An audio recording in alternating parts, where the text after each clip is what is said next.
जय गुरु जी संगत जी। संगत जी, गुरु जी के डिवाइन कॉल सत्संग प्लेटफॉर्म में आप सभी गुरु परिवार का हार्दिक स्वागत है। शुक्राना गुरु जी महाराज का कि उन्होंने ये सेवा मुझे बख्शी कि मैं आप सभी गुरु परिवार के समीप आके गुरु जी के कल्याण महिमा अनुभव का वर्णन कर पा रही हूँ। अनंतम शुक्राना मेरे गुरुजी महाराज का। संगत जी, आज का जो सत्संग मैं आपके साथ शेयर कर रही हूँ शेखर अंकल का है। बहुत ही प्यारा सत्संग है, ब्लेसिंगफुल सत्संग है। सभी गुरु परिवार से हाथ जोड़ के विनती है, सत्संग को अंत तक सुने, ध्यान से सुने, पूरा सुने, बीच में सत्संग को बिल्कुल भी ना छोड़ें।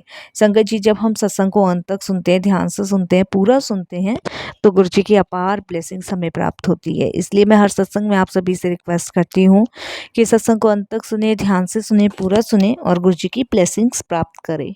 संगत जी, अगर आप भी अपने सत्संग अनुभव हम सभी के साथ शेयर करना चाहते हैं तो हिंदी में साफ राइटिंग में अपना सत्संग लिखकर हमारी जीमेल आईडी पर सेंड कर सकते हैं, ताकि आपके द्वारा सुनाए गए सत्संग से जो गुरु जी महाराज की नई जुड़ने वाली संगत है उन्हें गुरु जी के कल्याण महिमा अनुभव के बारे में ज़्यादा से ज़्यादा पता चले। सत्संग अगर आपको पसंद आए तो आप इसको लाइक कीजिए, सब्सक्राइब कीजिए, ज़्यादा से ज़्यादा संगत में शेयर कीजिए, बेल आइकन दबाना बिल्कुल ना भूलिएगा। जब भी कोई लेटेस्ट सत्संग आएगा उसका नोटिफिकेशन सबसे पहले आपके पास आएगा। तो चलिए संगत जी, चलते हैं गुरु जी महाराज के सत्संग की ओर। जय गुरु जी संगत जी। संगत जी, मेरा नाम शेखर है और ये मेरा शुक्राना सत्संग है। सत्संग शेयर करने से पहले मैं गुरु जी का मंत्र जाप करूँगा। ओम नमः शिवाय, शिव जी सदा सहाय। ओम नमः शिवाय, गुरु जी सदा सहाय। संगत जी, ये जो सत्संग मैं शेयर कर रहा हूँ, मैं अपने भाई का सत्संग शेयर कर रहा हूँ। जैसे कि गुरु जी कहते हैं कि जर्नी शुरू से स्टार्ट करो, तो मैं अपनी जर्नी शुरू से स्टार्ट करता हूँ। और सत्संग शेयर करते वक्त अगर मेरे से कोई भूल चूक, कैसी भी भूल चूक हो, तो आप सभी मुझसे क्षमा कीजिएगा। साथ संगत जी, आप सबसे मैं हाथ जोड़ के विनती करता हूँ कि ये मेरा पहला सत्संग है।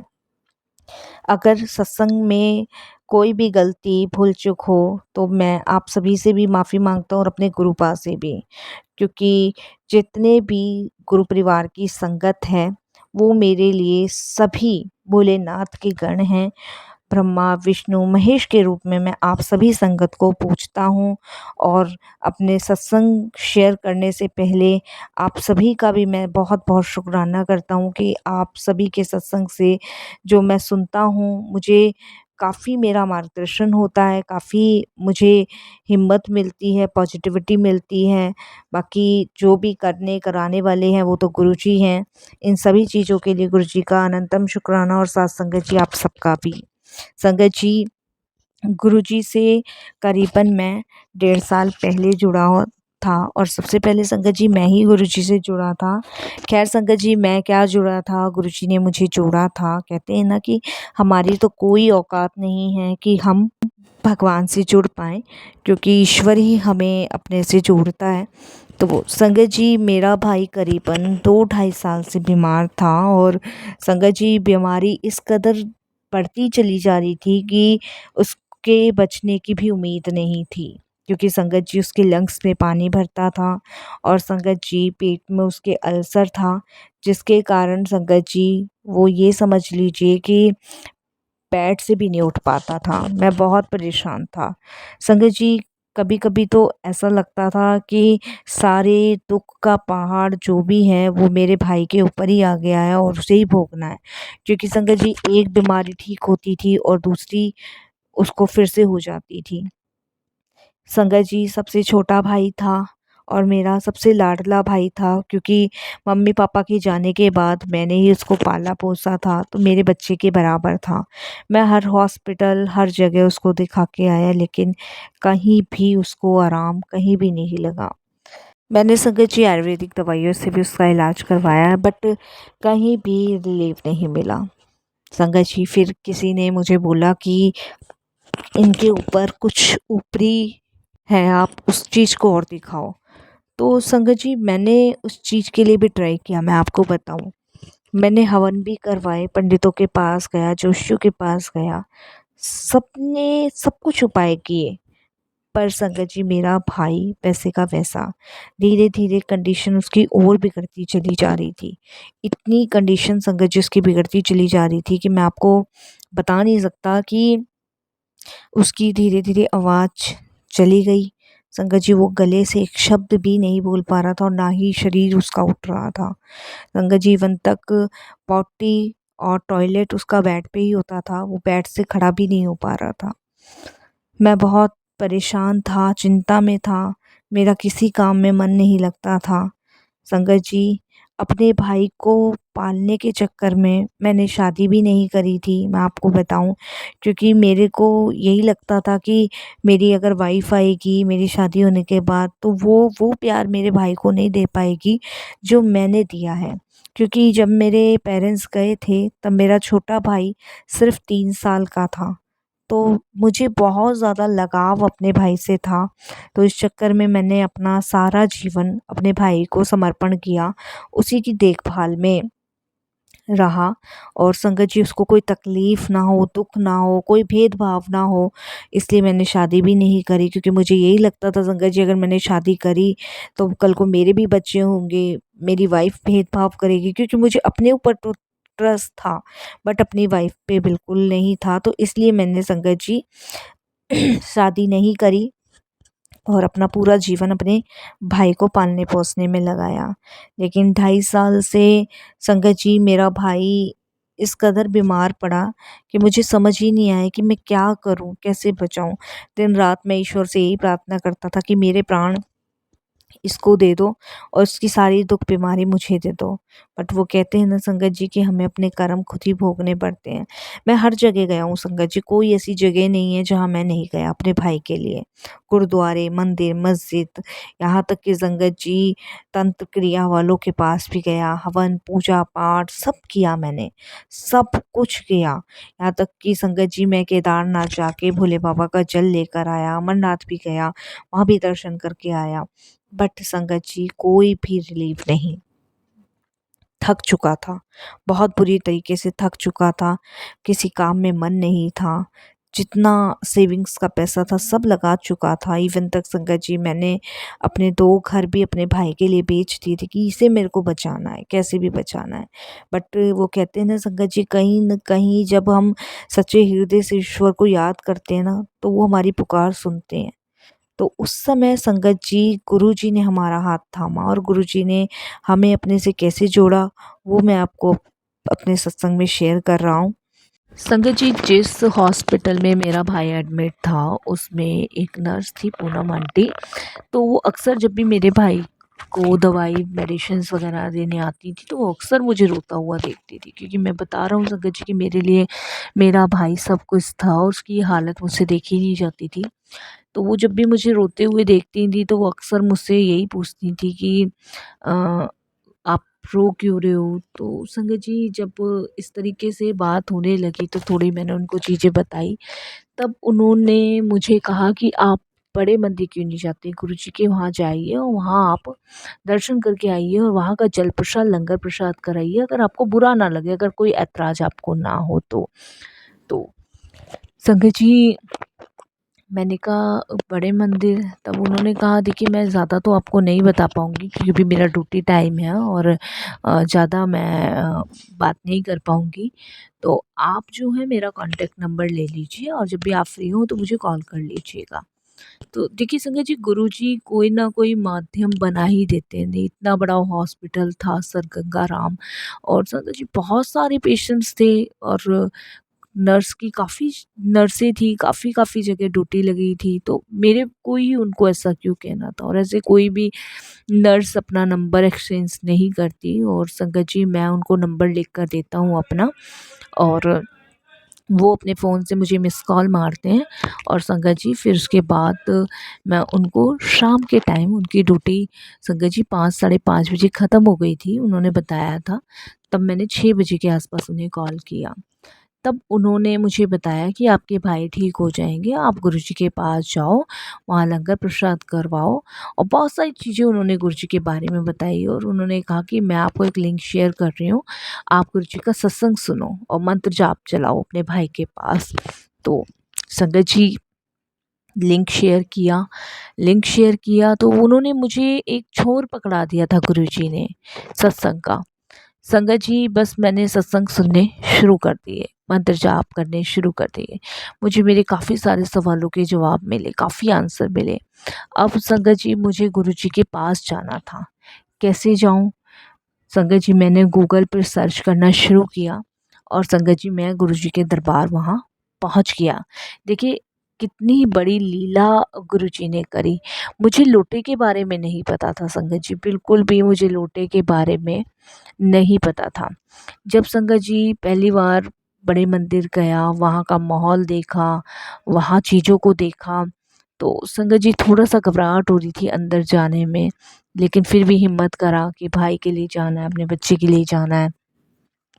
संगत जी जैसे-जैसे वहाँ जा रहे थे, लेकिन वहाँ के सेवादारों ने बहुत अच्छे से मुझे ट्रीट किया। संगत जी मैं अंदर गया, माथा टेका, जैसे-जैसे मतलब वहाँ गाइड कर रहे थे, क्योंकि फर्स्ट टाइम था, कुछ जानता नहीं था। और संगत जी वो जो लंगर था ना, बैठा के खिला रहे थे। एक थाली में 4 जने बैठ के खा रहे थे। तो संगत जी अब मेरे को लंगर भाई के लिए लाना था, तो मैं लंगर भाई के लिए कैसे लेकर आऊँ? तो संगत जी मैंने क्या काम किया, जो वो एक थाली में 4 जने लंगर खा रहे थे, तो मैंने वो अपने हिस्से की रोटी खाई नहीं और उसको रख ली। तो इतने में एक सेवादार अंकल आते हैं मेरे पास और वो मुझे कहते हैं कि अंकल आप अपना लंगर यहीं खाइए और इसको रखना नहीं है। तो मैं उनको बोलता हूँ कि मुझे लंगर ना अपने भाई के लिए लेके जाना है। तो वो कहते हैं आप अंकल लंगर यहीं खाइए, भाई के लिए आपको मिल जाएगा। तो संगत जी मेरे को लगता है ठीक है, तो मैं अपना लंगर वहीं खा लेता हूँ। खाने के बाद संगत जी क्या होता है कि अब अजीब सा लगता है, लंगर किससे माँगूँ यहाँ पे, किससे कहूँ? तो मैं क्या करता हूँ संगत जी कि जो वहाँ के सेवादार थे उनको कहता हूँ कि अंकल थोड़ा-सा लंगर आप मुझे दे दीजिए मेरे भाई के लिए। तो उनमें से एक सेवादार अंकल कहते हैं ठीक है। तो वो दूसरे सेवादार अंकल को कहते हैं, वो भी बिज़ी थे, तीसरे को कहते हैं, ऐसे करते-करते संगत जी 2-4 सेवादार आपस में कहते हैं, लेकिन वो भूल जाते हैं क्योंकि व्यस्त ही इतने थे। संगत जी मुझे लगता है शायद लंगर तो नहीं मिलेगा, तो मैं प्रणाम करके बाहर की तरफ आ जाता हूँ। तो बाहर की तरफ संगत जी जब मैं आता हूँ माथा टेक कर, तो वहाँ जल प्रसाद मिल रहा होता है, तो मैं एक जल प्रसाद तो ले लेता हूँ, पर लंगर मेरे को नहीं मिलता है। मन में एक वो रहता है कि लंगर कैसे लूँ, कहाँ किससे बात करूँ, पहली बार गया था। तो संगत जी जब हम शिवजी जी की तरफ आते हैं दर्शन करके, जहाँ भोले बाबा विराजमान हैं, उस साइड में एक लंगर के लिए एक आंटी खड़ी होती हैं और वो लंगर के लिए जा रही होती हैं गुरुजी का दर्शन करके। तो मैं उन आंटी को बोलता हूँ, मैंने कहा आंटी मुझे भाई के लिए लंगर ले जाना था, कहाँ कहाँ से लेके जाऊँ? मैंने 2-4 सेवादार अंकल को बोला। तो वो मुझे कहती हैं कि आप सेवादार अंकल से क्यों माँग रहे हो लंगर? तो मैंने कहा आंटी फिर किससे माँगना है मुझे? बहुत एजिड थी संगत जी, बहुत एजिड। तो मैंने कहा किससे माँगना है आंटी? मैंने तो सेवादार अंकल को कहा था। तो वो कहती सेवादार अंकल को मत कहो, गुरुजी को कहो। तो मैंने कहा गुरुजी को कहूँ? वो कहते हैं आप जहाँ अभी खड़े हो ना, यहाँ पे आप गुरुजी को कहो कि गुरुजी मुझे अपने भाई के लिए लंगर लेके जाना है और आप इंतज़ाम करो। वो मुझे एकदम से कहती है कि अपने पापा के साथ में कैसे बात करते हो? तो बहुत एजेड थी, कम से कम संगत जी होंगी वो 70 के प्लस की होंगी। तो उस तरीके से बात करो। तो मैं मन ही मन गुरुजी को कहता हूँ संगत जी, तो कहती है बस अब तुमने कह दिया ना, अब लंगर गुरुजी खुद करवाएँगे इंतज़ाम। और वो आंटी लंगर हॉल में अपना लंगर करने के लिए चली जाती हैं। तो मन में ये था कि चलो कोई नहीं, नहीं मिला तो मैं संगत जी सिर्फ 4 कदम आगे ही बढ़ा था कि इतने में सेवादार अंकल आते हैं और मेरी पीठ पे हाथ रख के कहते हैं अंकल ये लो अपना लंगर, आप अपने भाई के लिए मांग रहे थे ना, ये लो लंगर। जय गुरु जी, शुक्राना गुरु जी। मैं इतना शॉक होता हूँ, इतना अचंभित होता हूँ कि कैसे पॉसिबल है ये? तो संगत जी उस समय तो बस मैं लंगर लेता हूँ, माथा छूता हूँ लंगर से और उसके बाद मैं अंकल का धन्यवाद, वो कहते हैं मेरा धन्यवाद ना करो, गुरुजी का करो जो भी करना है। तो संगत जी मैं लंगर लेके बाहर की साइड आता हूँ और उसके बाद संगत जी फिर वो जो सेवादार अंकल थे, वो भागे-भागे मेरे पास बाहर की तरफ आते हैं और वो मुझे एकदम से कहते हैं कि अंकल ये ना गुरुजी का पेंडेंट है और ये आप अपने भाई के गले में डाल देना। तो मैंने कहा जी, जी अंकल जी। बट संगत जी जब वो सेवादार अंकल चले जाते हैं तब मेरे माइंड में आता है इनको कैसे पता चला कि मेरा भाई बीमार है? क्योंकि वो कहती है कि आपके भाई के गले में डाल देना वो ठीक हो जाएगा। तो मैं ये सोचता हूँ कि इन्हें कैसे पता चला? मैंने तो किसी को बताया ही नहीं है, यहाँ तो मैं किसी को जानता भी नहीं हूँ। ख़ैर संगत जी ये 2 मेडिकल मेरे साथ हुए और उसके बाद मैं हॉस्पिटल आया। हॉस्पिटल मैंने अपने भाई को लंगर चखाया, जल प्रसाद पिलाया और जो वो गले वो पेंडल जो दिया था गुरुजी का लॉकेट, वो मैंने धागे में डाल के उनके गले में डाला। उसके बाद संगत जी मेरा भाई उस रात को बहुत आराम से सोया और उसको बिल्कुल कोई परेशानी नहीं हुई। और संगत जी ये समझ लीजिए उतने सालों में उस रात मैंने भी चैन से नींद ली। और संगत जी फिर उससे अगले दिन मेरा भाई थोड़ा-सा ठीक से मूवमेंट करने लगा। तो संगत जी मैंने उस नर्स का भी काफ़ी धन्यवाद किया, पूनम आंटी का। फिर संगत जी अगले दिन मेरे भाई की दोपहर के समय बहुत ज़्यादा तबीयत ख़राब हो गई। तो मैं फिर से घबरा गया। तो संगत जी फिर मैंने जैसे-तैसे उसको सुलाया और करीबन संगत जी 5:30 बजे के आस-पास शाम के समय मेरा भाई एकदम हड़बड़ा के उठा और मुझे कहता है कि भाई मेरे सामने ना कोई 3 आदमी खड़े हैं, वो मुझे ले जाने के लिए कह रहे हैं और मुझे अब भी नज़र आ रहे हैं। मैंने कहा ये क्या हुआ? कहीं कुछ गलत उल्टा असर तो नहीं हो गया? तो संगत जी मैं एकदम से घबरा गया। मैंने पूनम आंटी को फ़ोन किया। तो पूनम आंटी कहती है तुम चिंता मत करो, गुरुजी ने तुम्हारे भाई को ब्लेस कर दिया है। वो जो भी थे वो तुम्हारे भाई को ले जाने आए थे, बट गुरुजी ने उनको तुम्हारे भाई के सपने में दिखा के उसके कष्ट कर्म जो थे वो कटवा दिए और तुम्हारे भाई को नई लाइफ ब्लेस करी है। उन्होंने मुझे इस तरीके से समझाया। तो वो मुझे कहती है कि तुम एक काम करो, तुम गुरुजी के मंदिर जाओ और वहाँ से लोटा ब्लेस करा के लाओ और अपने भाई को उस जल प्रसाद से दवाई देना शुरू करो। अब संगत जी लोटा वो मुझे प्रक्रिया बताती है। मैं एक लोटा खरीदता हूँ, वहाँ जाता हूँ, ब्लेस करा के लाता हूँ, उससे मैं अपने भाई को दवाई देना शुरू करता हूँ। और संगत जी इस तरीके से मेरा भाई धीरे-धीरे ठीक होना शुरू हो जाता है। निरंतर मैं सत्संग सुन रहा था संगत जी, मंत्र जाप चलाता था, मंत्र जाप अपने भाई को सुनाता था और संगत जी सत्संग सुनता था। तो एक दिन गुरुजी का मैसेज मेरे फ़ोन पे आता है कि अपने भाई के ऊपर से काले चनों को 7 बार घुमा के और जल प्रवाह कर। तो संगत जी उसके बाद मैं पूनम आंटी को फ़ोन करता हूँ, तो वो कहते हैं अगर गुरुजी मैसेज आपको कर रहे हैं तो आप करो। तो संगत जी मैंने यही किया, 7 बार चनों को उसके सर से वार किया और जल प्रवाह कर दिया। संगत जी जैसे-जैसे गुरुजी ने छोटे-छोटे जो भी मुझे मैसेज दिए सत्संग के माध्यम से, जैसे गुरुजी ने मुझे बताया कि एक गिलास में पानी डाल के उसमें मेरा जल प्रसाद डाल के मेरा 7 बार लॉकेट डुबो के अपने भाई को पिलाना है। तो संगत जी इस कदर मैंने कुछ उपाय करने गुरुजी के शुरू किए। आप बिलीव नहीं करोगे संगत जी मेरा भाई इतनी जल्दी ठीक होने लगा, इतनी जल्दी रिकवर होने लगा कि संगत जी उसकी सारी रिपोर्ट्स नॉर्मल आने लगी। उसके लंग्स में जो पानी भरता था वो भरना बंद हो गया और संगत जी जो उसके अल्सर्स थे वो भी बिल्कुल ठीक हो गए। संगत जी ये समझ लीजिए कि इतने दिनों बाद मेरा भाई ठीक होकर संगत जी घर वापस आया सिर्फ़ गुरुजी की कृपा से और गुरुजी ने उसको नई लाइफ ब्लेस करी। अब वो बिल्कुल ठीक है। तो गुरुजी की लीला और गुरुजी के वर्णन में जितने गाऊँ उतना कम है और गुरुजी की कृपा से मेरा भाई अब बिल्कुल ठीक है, स्वस्थ है। मैं लख-लख बार शुक्राना करता हूँ क्योंकि संगत जी मेरे जीने का सहारा ही मेरा भाई है। और मैंने जैसे बताया कि मैंने सब कुछ समर्पण अपने भाई के लिए कर दिया था कि इसी को पालना-पोसना, इसी को ठीक रखना है। पर संगत जी मुझे गुरुजी से जुड़े हुए अब 1.5-2 साल हुए हैं। बस जब से मैं गुरुजी से जुड़ा हूँ तब से मेरा भाई संगत जी अपनी जॉब पे भी जा रहा है, गुरुजी की कृपा से ठीक है। अब उसको कोई दिक्कत नहीं होती है, वो बड़े मंदिर भी जाता है, वहाँ दर्शन करके आता है, माथा टेकता है, मंत्र जाप सुनता है, सत्संग सुनता है और संगत जी बस गुरु जी का मैं जितना बार शुक्राना करूँ उतना कम है संगत जी। लख लख बार शुक्राना करता हूँ मेरे भाई को नई लाइफ ब्लेस करने के लिए, अनंतम शुक्राना। और अपने से जोड़ने के लिए संगत जी, सच में हम इस काबिल नहीं थे जो गुरु जी से जुड़े, लेकिन गुरु जी ने अपने आप से जोड़ के हमें इस काबिल किया कि हम उनसे जुड़ पाए।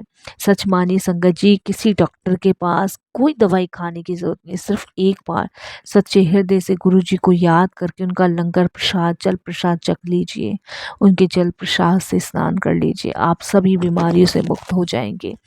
बस गुरु जी के दिए हुए निर्देश का पालन कीजिए संगत जी।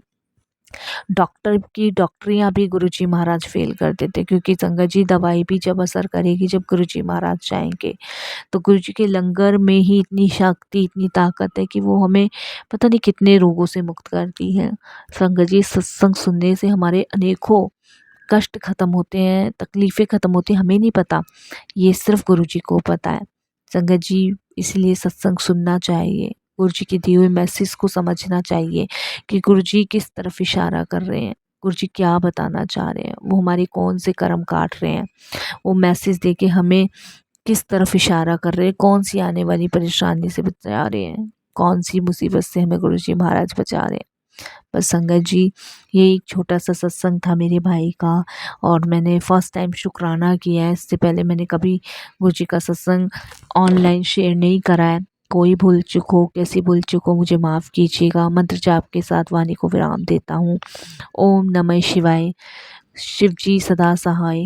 ओम नमः शिवाय। गुरु जी सदा सहाय। जय गुरु जी। शुक्राना गुरु जी। अनंतम अनंतम शुक्राना गुरु जी महाराज का।